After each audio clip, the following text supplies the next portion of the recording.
Hiyo hiyo pamoja na makatibu wakuu na manaibu makatibu wakuu wa wizara mbalimbali mliopo nasi hapa, Mheshimiwa Albert Chalamila, mkuu wa mkoa wa Dar es Salaam, Mheshimiwa ndugu Juma Simba, mjumbe wa halmashauri kuu ya taifa ya Chama cha Mapinduzi wa mkoa wa Dar es Salaam, na uongozi wote wa Chama cha Mapinduzi mkoa huu mlioko hapa, Mheshimiwa Hawa Mchafu, mwenyekiti wa kamati ya kudumu ya Bunge ya ustawi na maendeleo ya jamii, pamoja na wajumbe wa kamati na wabunge wa mkoa wa Dar es Salaam mlioko nasi hapa, waheshimiwa wakuu wa wilaya za mkoa wa Dar es Salaam,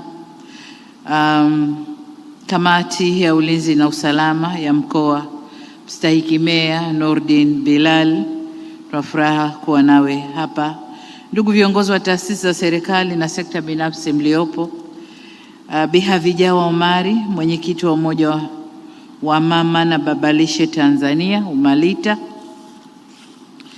taasisi za kifedha na wawezeshaji mbalimbali mlioko nasi, viongozi wengine wa umoja na vyama vya wafanyabiashara mlioko hapa, waheshimiwa viongozi wetu wa dini,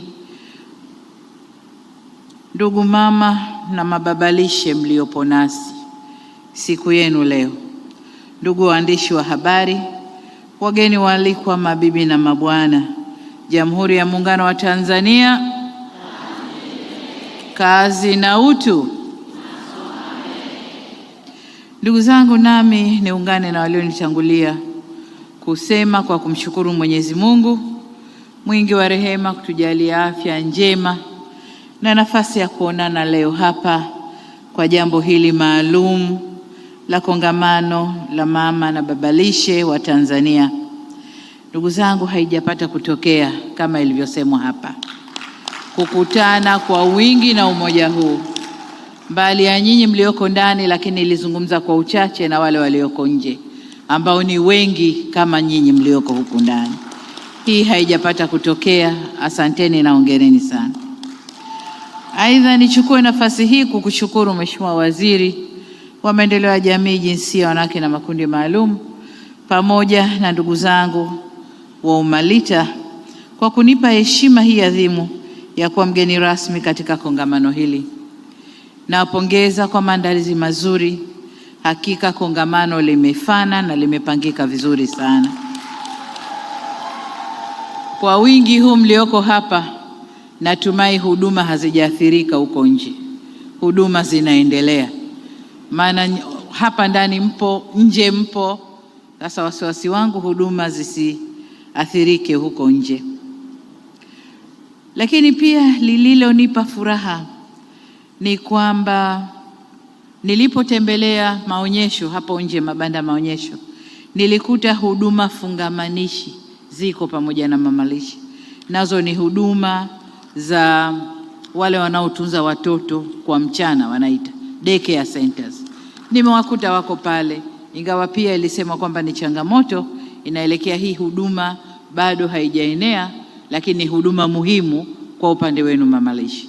Na mfano tumeuona hapa, nimesikia vitoto vinalialia kule, wengine wametoka nje kunyonyeshwa, wamerudi wamelala. Sasa hivi tuko kimya, vitoto vimelala. Sasa tungekuwa tuna daycare nje, hao wote wangekuwa nje, wanapewa uji saizi, wanapewa maziwa, wanabadilishwa nepi kule nje. Kwa hiyo ni huduma muhimu na nimefurahi kuikuta kwenye maonyesho.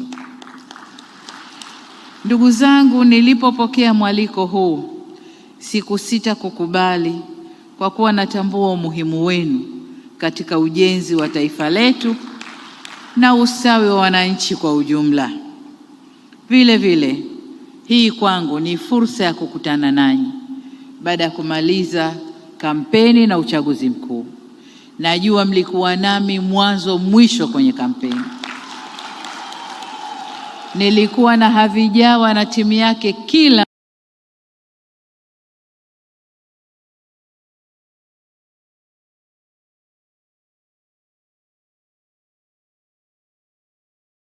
mkoa na kila pahali nilipokanyaga.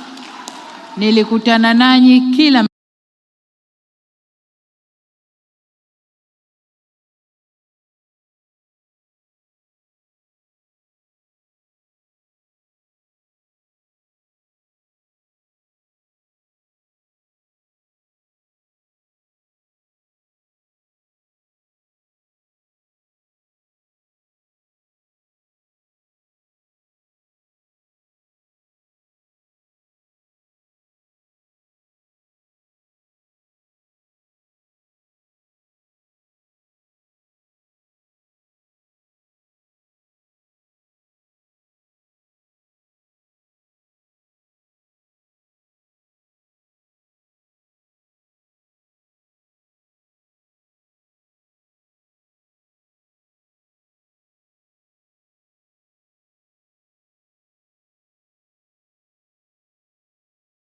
maeneo niliyopita.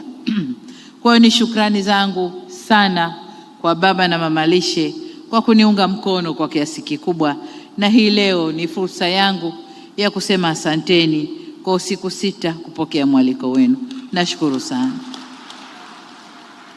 Lakini vile vile katika utambulisho hapa na pale nje nilikuta kuna baba na mama lishe kutoka Zanzibar, kwamba wote nao mmekuja kuungana katika jambo hili, na mmefanya vizuri kwa sababu mmefanya kongamano hili ndani ya kipindi ya umwezi tunaoadhimisha muungano wetu wa Tanzania, muungano wa Tanganyika na Zanzibar uliozaa Jamhuri ya Muungano wa Tanzania. Na kongamano hili tunalihesabu kama ni moja ya shughuli za maadhimisho ya kumbukumbu ya muungano wetu.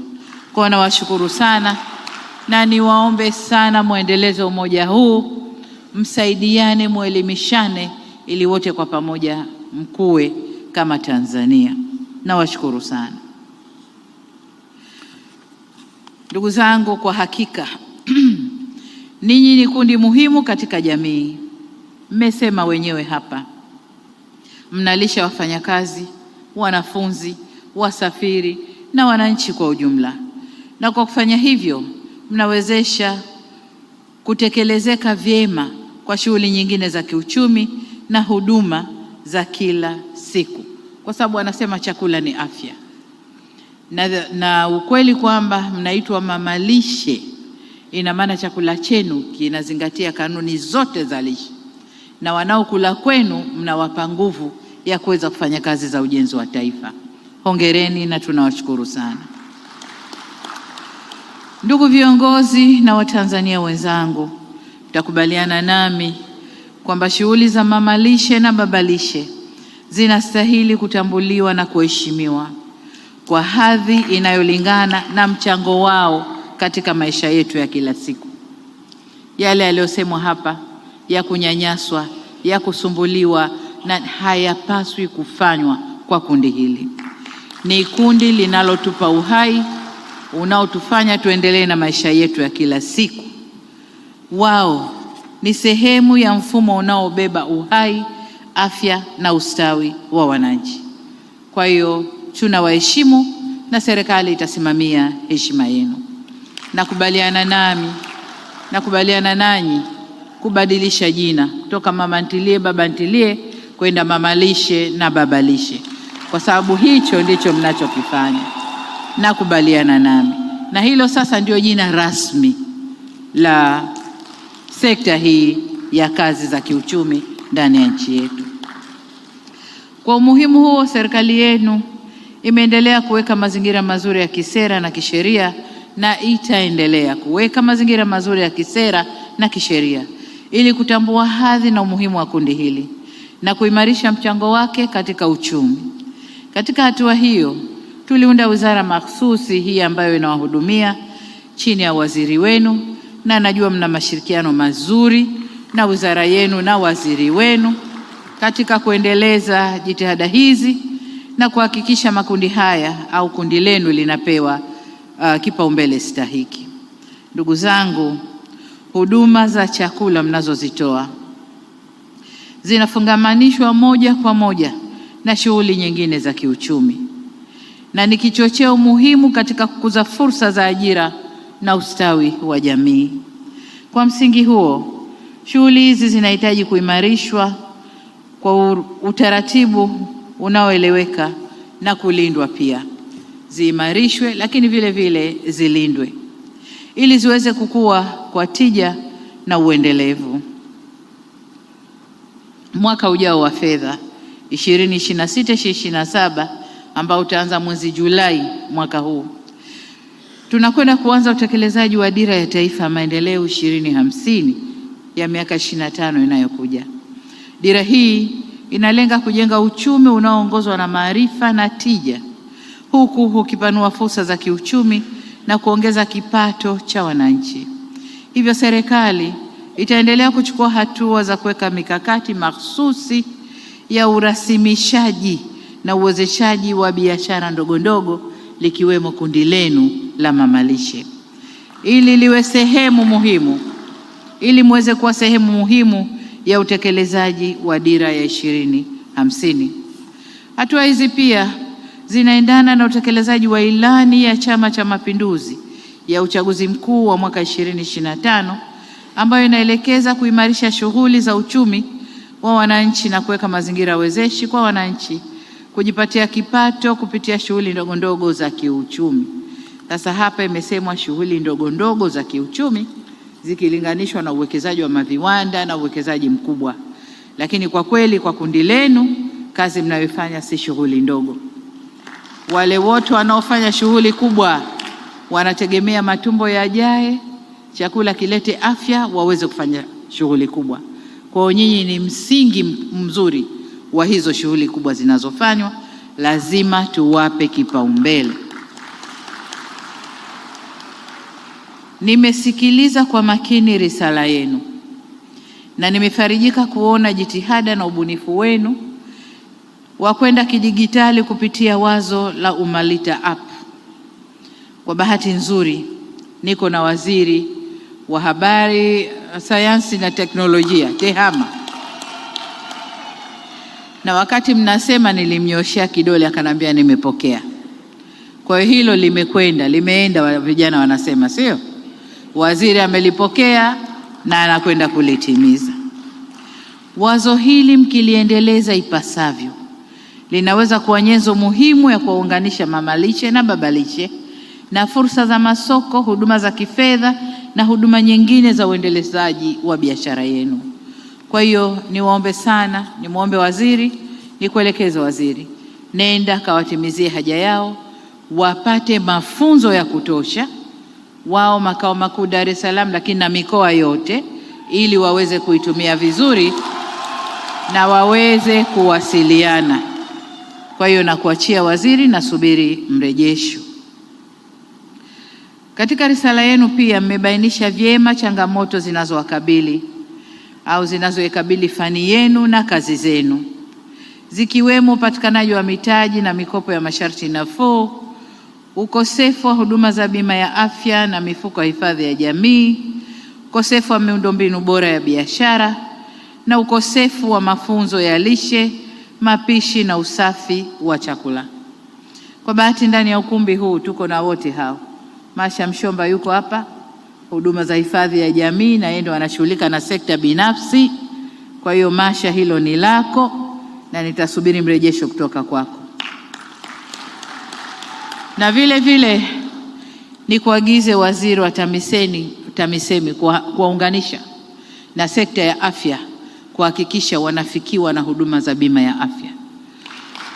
Kule serikalini tukizungumza huwa tuna wasiwasi kama watu watajiunga na huduma ya afya kwa wote, lakini natia moyo kwamba makundi yanaomba yaweze kujiunga kwenye mfumo huo.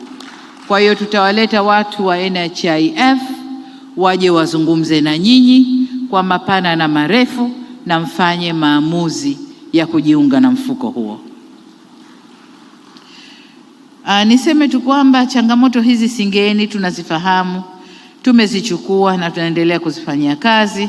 Kama nilivyotangulia kusema kuwa tuna mikakati mahsusi ya kuendeleza kundi hili muhimu la mamalishe na babalishe. Lakini pamoja nasi kuna taasisi za fedha humu ndani. Kuna CRDB Foundation, Azania, NMB, benki zote ziko hapa, TCB, benki zote ziko hapa na taasisi nyingine za fedha na wawezeshaji wengine wako nasi. Niwaombe sana twende tukafanye kazi kwa pamoja kuliinua kundi hili. Pamoja na changamoto hizi kuliletwa pia maombi. Ombi la kwanza ni rais kuwa mlezi wa umoja huu. Sasa nikiwa rais wa Jamhuri ya Muungano wa Tanzania na kuwa mlezi wa makundi yote ndani ya nchi, yote ndani ya nchi, ila kwa kundi hili nataka niwape advantage. Takapomaliza kazi ya urais wa Jamhuri ya Muungano wa Tanzania, na kama nitakuwa hai inshallah, nitakuwa mlezi wa kundi hili.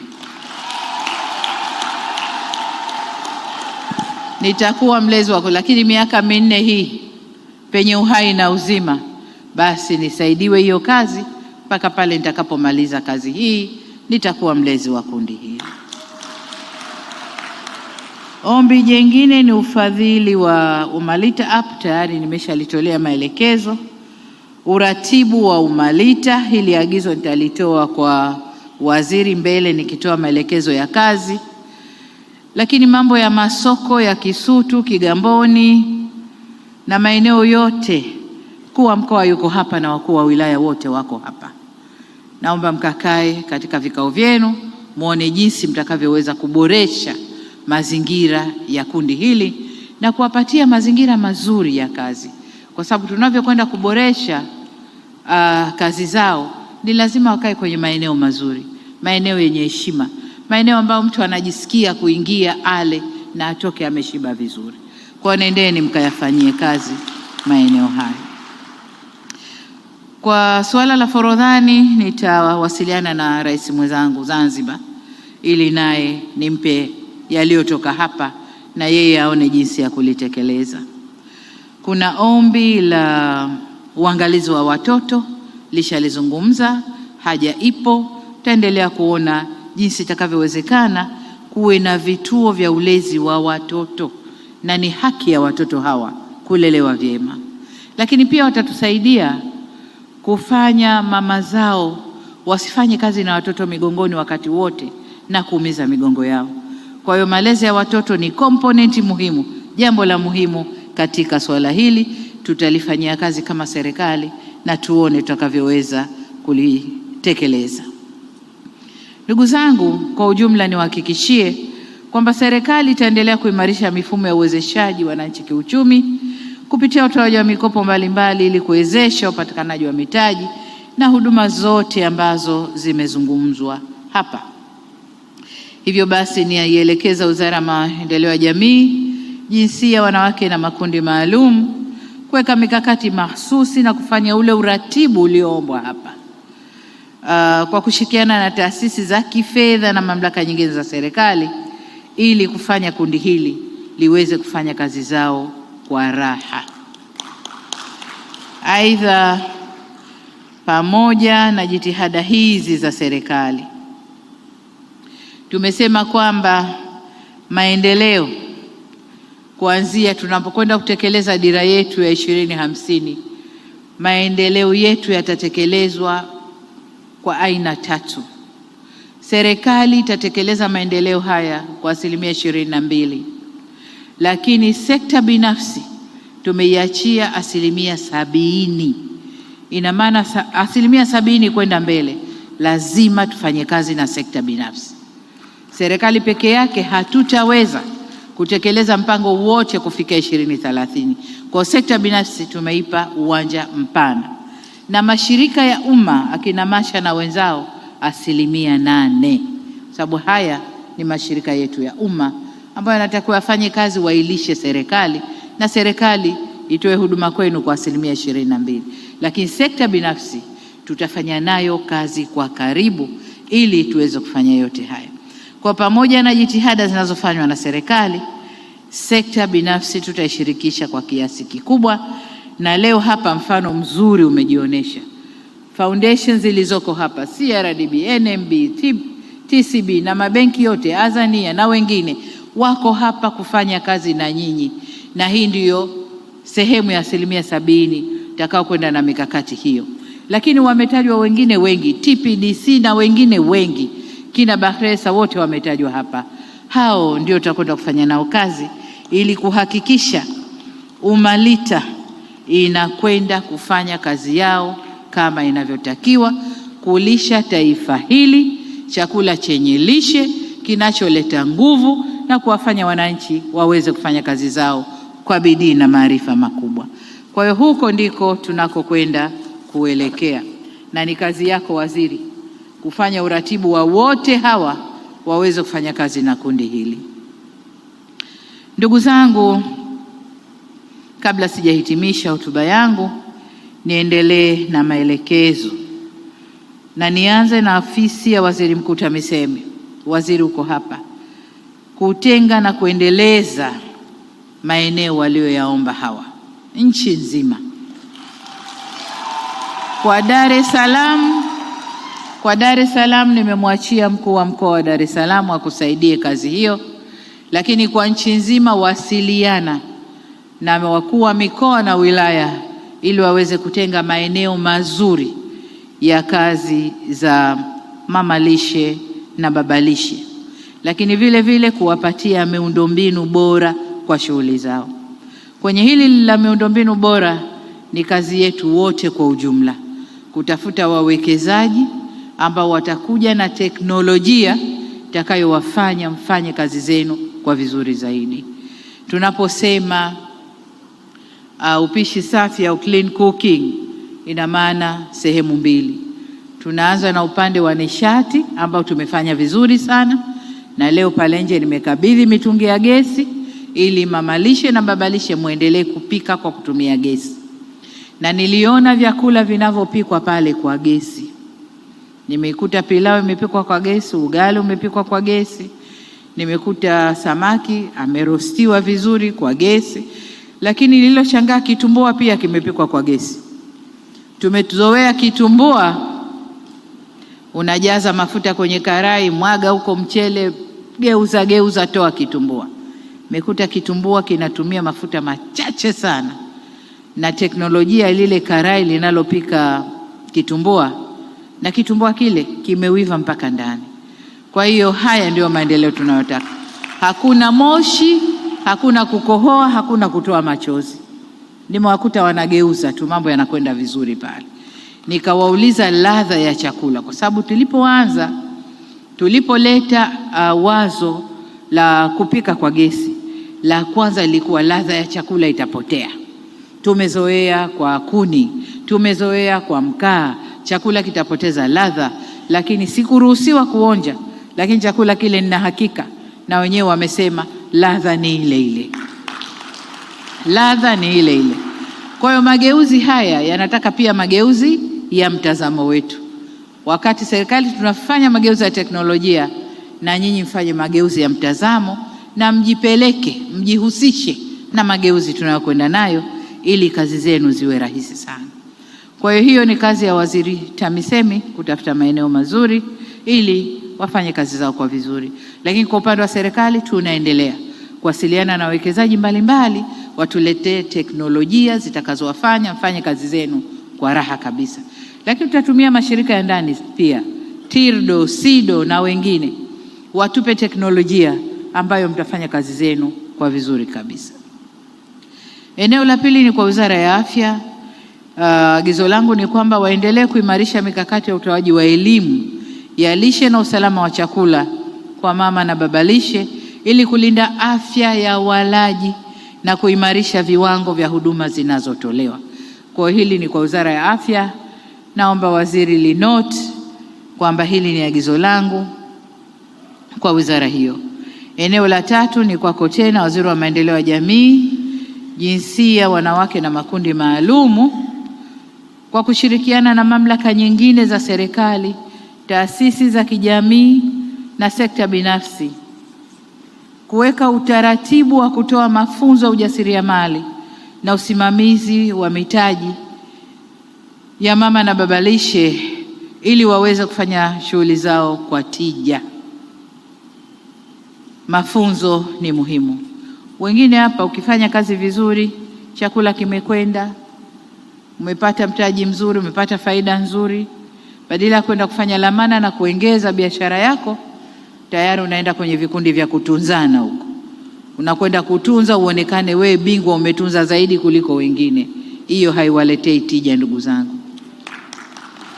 Imarisha biashara yako.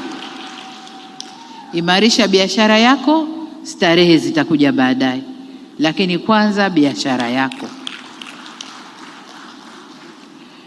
Agizo langu la 4 ni kwa Wizara ya Fedha, kwa kushirikiana na mamlaka nyingine za serikali, iweke mazingira rafiki ya kisera na kisheria ili wafanya biashara ndogo ndogo za aina hii, mama lishe na baba lishe na wengine, wanufaike ipasavyo na huduma za kifedha zinazotolewa pamoja na kukuza shughuli zao za kiuchumi.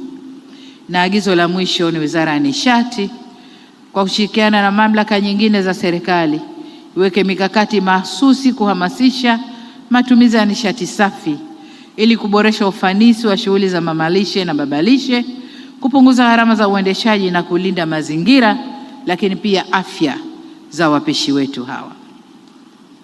Hayo ndio maagizo yangu matano, ndugu zangu, ili kuimarisha sekta hii. Ndugu viongozi, mama na babalishe, ninapoelekea kuhitimisha hotuba yangu, nirejee tena kuwashukuru ndugu zangu mamalishe na babalishe kwa kunipa heshima hii leo kuonana nanyi katika kongamano hili muhimu. Nimefurahi zaidi kumuona Masapta yuko hapa nasi, na kipindi kile kilikuwa kizuri, nilikuwa nakifuatilia sana, na nimepata mmoja kati ya wapishi ndani ya Ikulu ametokana na kipindi kile. Kwa hiyo yule aliyeendesha Masapta namshukuru sana sana sana. Asante sana. Katika kongamano naseme aidha, nawashukuru kwa kunitunuku tuzo heshima uhamasishaji ya matumizi ya nishati safi ya kupikia. Nawashukuru sana.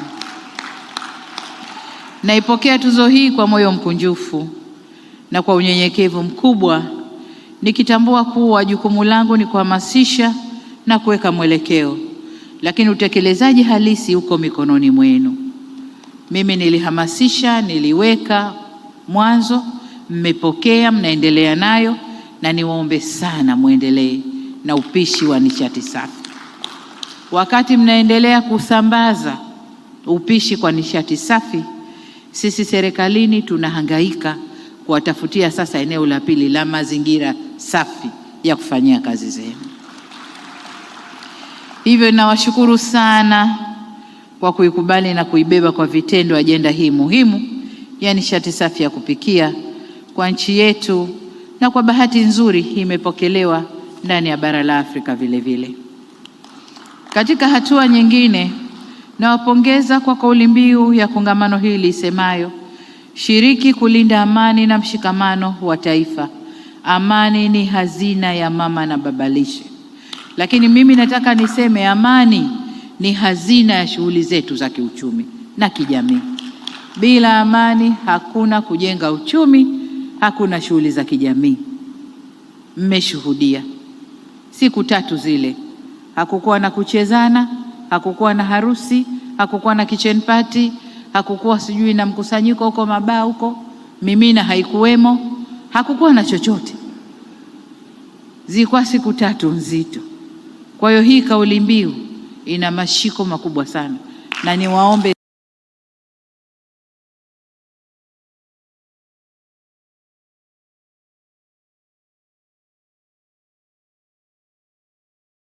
sana sana sana, endelezeni amani ya taifa letu. Ndugu zangu, shukrani zangu nyingine ni kwa wadau wote mlioko hapa na wale ambao hawakuja. Nimesema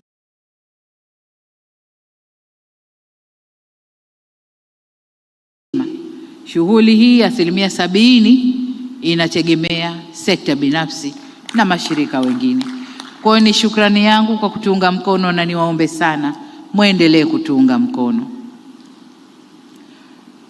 Kubwa zaidi nisisitize, nilishalisisitiza wajibu wetu wa kulinda amani na kuweka mshikamano ndani ya taifa letu kwa vitendo, na nimefurahishwa sana, narejea tena na lile ambalo UMALITA inakwenda kuwa na sura ya muungano.